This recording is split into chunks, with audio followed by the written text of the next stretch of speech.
So we are with Mr. Bob Arum at the Madison Square Garden, right before the weigh-ins for the triple header we have on HBO. First off, give me your thoughts on these fights. We have three excellent fights: Gennady Golovkin versus Gabe Rosado, Orlando Salido versus Mikey Garcia, and Roman Martinez versus Burgos. Yeah, I mean, they're three really competitive fights, and it would be hard for anybody to name the three winners and be right, because each of these fights could go either way. Well, you know, one thing I always wanted to ask you is because I know you've been in the boxing business since the '60s, right? Yeah, I think your first fight was Ali versus Chuvalo, was it? Yes.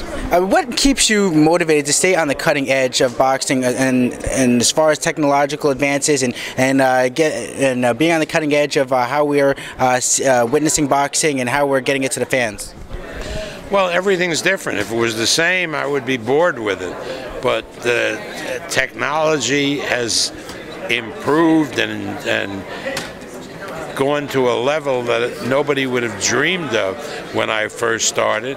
And every few years there's another technological breakthrough, and there are a number that we're working on that will be unveiled in the next few years.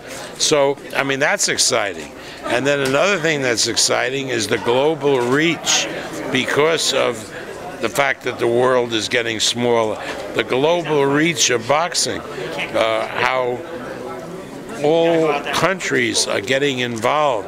I'm on my way on Sunday to Beijing for a big press conference in Beijing to announce the signing of a Chinese fighter, which is big news in China. And, you know, and the ability to do big fights in China is there because Macau and Singapore are nearby, and they exist on the gambling of Chinese gamblers.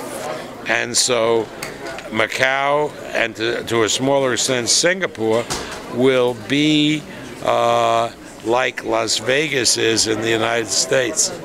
We know China has seen leaps and bounds in as far as their amateur boxing. Of course, we saw Zhu Shiming win a second gold medal in these past Olympics for China. Could you tell us a little bit about this Chinese boxer you're going to be signing? Well, let's leave it as a surprise for Wednesday, but it will be a big signing. Well, you know, talk to me a little bit about Macau and as far as Hong Kong and Chinese boxing, because we've seen now China is starting to get into pro boxing. Do you think that, you know, of course they have the biggest population in the world, do you think that that really will be the future of boxing, where the champions are going to come from? I think the future, or a future of boxing, will be out of Macau and Singapore. Why? Because those are places which the Chinese go to gamble. And the biggest gamblers in the world now are Chinese. The biggest players are Chinese.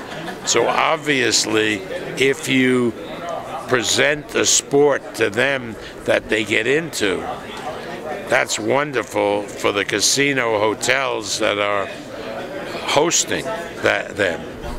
Well, talk to me because you know you've had the biggest stars in boxing, and it's always even going back to Oscar De La Hoya, Manny Pacquiao, before that Ali. Talk to me about who do you think, as Pacquiao's getting older and you're looking towards the future, who do you think will be your next breakout star? No, I mean Brandon. We have a lot of hope from Brandon Rios. Mikey could be a huge breakout star. Donaire is becoming a star as we speak, a real big superstar. You never really know. You never really know. Maybe it's this Chinese guy that I'm going to sign. Well, I'll have to withhold judgment until I find out after your announcement. But talk to me a little bit about Donaire now, because there have been rumors that that fight in April 27th with Guillermo Rigondeaux is close to done. Is there any truth to that? Well, you know, like everything, it's not done till it's done. But yeah, I'm optimistic that that'll be the fight. I think that Donaire would have preferred to do a fight with Abner Morris instead. And as Frank Espinosa, the manager of Abner Morris, wants to do that fight, but you know, when we offered a tremendous amount of money to Schaefer and for that fight, but apparently that's not going to happen. Talk to me a little bit about Nonito Donaire. Obviously, he's a very different personality from Manny Pacquiao. Good boy, like you were saying, but also he's American bred. And talk to me a little bit about the difference between him and Manny and how the differences are in promoting him. You got to understand, Manny Pacquiao is unique for various reasons. The similarity between Donaire and Pacquiao is they're both Filipino. But there, the similarity ends.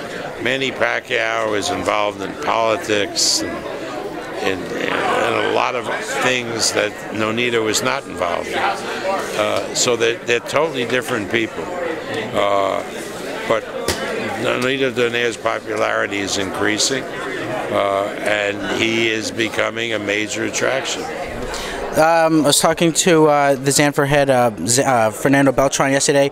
He says that he feels it's optimistic that we will see Pacquiao-Marquez 5 in Mexico City. Is that something that you think you would agree with, that Mexico City would probably be the most ideal location? I would love for that to happen because Mexico City has an arena that is modern and new and beautiful.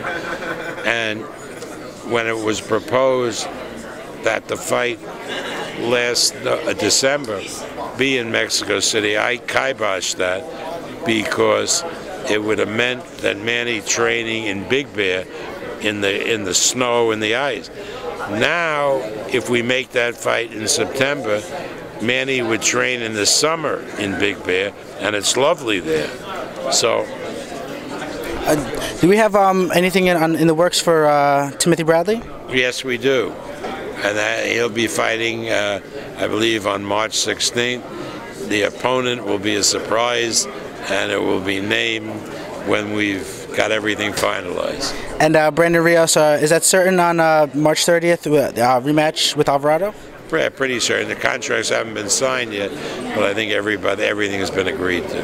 My last question I want to ask you, tell me, what is it that keeps you motivated to be at the forefront? What keeps you getting up in the morning and say, hey, you know what, I want to talk to these crazy media people and answer the same questions 10 times a day? Well, because,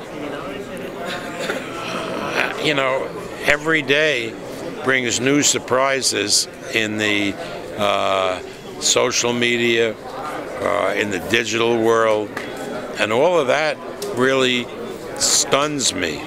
What they can do now, what we're thinking of doing.